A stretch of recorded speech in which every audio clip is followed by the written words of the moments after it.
Le gouvernement qui se retrouve sous pression sur les prix des carburants, à cela il faut ajouter, Théo, la menace d'une motion de censure, une nouvelle venue de la gauche. Oui, la gauche unie et elle aura finalement réussi à faire plier le gouvernement autour du 1er mai.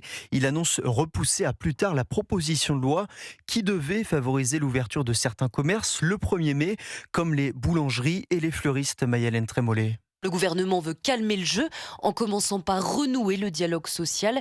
Hier, lors d'une réunion avec les syndicats, le ministère du Travail a acté le report de la proposition de loi. Le nerf de la guerre, c'est de monter un plan de sauvegarde pour toutes les professions concernées, explique une source gouvernementale qui insiste sur le fait que l'autorisation de travailler le 1er mai ne doit concerner que les petits commerçants indépendants, pas les grands groupes. Toujours est-il que ce délai sonne comme un aveu de faiblesse puisqu'il est en quelque sorte imposé au gouvernement. Le patron des LR, Bruno Retailleau, regrette un recul de l'exécutif.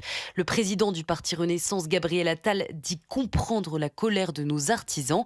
De son côté, Sébastien Lecornu promet des propositions pour les commerçants à court ou moyen terme, tout en repoussant la proposition de loi pour cette année au risque de l'enterrer définitivement. Maï-Hélène Trémollet du service politique d'Europe.